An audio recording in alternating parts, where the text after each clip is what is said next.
The indie film primer was famously produced for $7,000. Definitely something you would call low budget when it comes to filmmaking. That film is spectacular, and it goes to show that the budget doesn't necessarily have anything to do with making a solid film. The indie horror movie Headshots also appears to be a lower budget film. But does the lack of monetary funding hurt this film, or does it rise to the occasion and shine?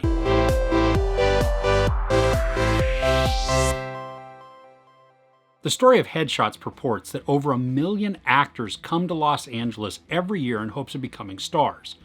And then also, 42,000 people are reported missing every year in the same city, and they're never found. Headshots is the story of an aspiring actress who comes to LA and ends up crossing paths with a serial killer. So the main character, Jamie, comes from the UK to LA, and she joins an acting class in the hopes of just making some network connections to boost her portfolio, to maybe make introductions, get her in to some films, to get her some work. She's told that in order for her portfolio to even get noticed, she has to have professional headshots taken so that the casting people will know what she looks like and then give her a call. And throughout the film, Jamie has some encounters with just some off-putting people who you kind of guess are not really right in the head. One huge thing that this movie has going for it is that the characters are supposed to be aspiring actors and actresses. And so you don't expect them to be very accomplished, or for that matter, even any good. And that's where the movie shines, because some of the acting is cheesy. Now, I don't know if that's the characters acting cheesy because they're in like an acting class and in a networking group, or if that's just really how their performances are.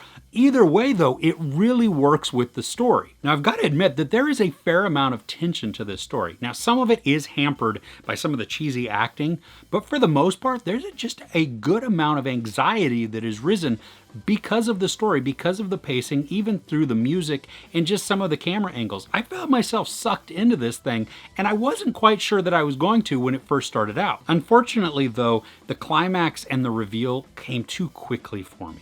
I felt that I wanted it to last a little bit longer. I needed that tension to just go on and on before we're shown the answer to our riddle. So I was just being sucked into the drama and being strung along, and I was enjoying it. And then, boom, here's the answer to that. And so there is kind of a letdown. Now, the movie still goes on a little bit, and it still held my interest, and they do put some new little twists and turns on it.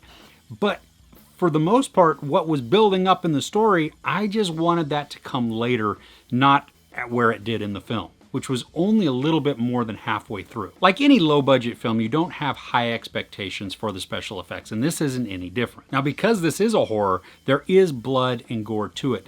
The issue is that at some points, the blood came off more orangish than that deep, dark red, and so it just kind of took me out a little bit. And then you have the gore to it, and some of the scenes are pretty gnarly for what the film is. And I mean, it's not like just a hardcore gore fest or anything like that, but you can see what they're doing, and the special effects are a little lacking, but also I kind of appreciated them too, because they're just using practical effects, and for the most part, they did it really solidly, and it was still kind of gross. And one thing that did surprise me was the brutality of the violence when it happens.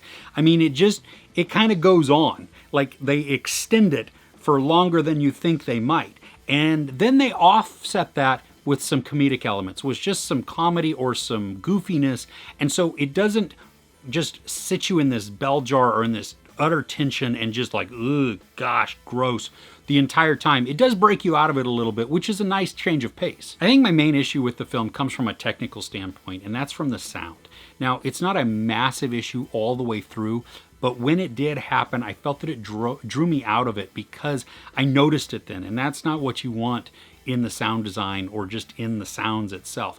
Like sometimes it wasn't the volume, the levels weren't normalized. They didn't seem normalized, which all of them are, the highs are at the highest points so that they're all, you don't have this one really high or really, really low.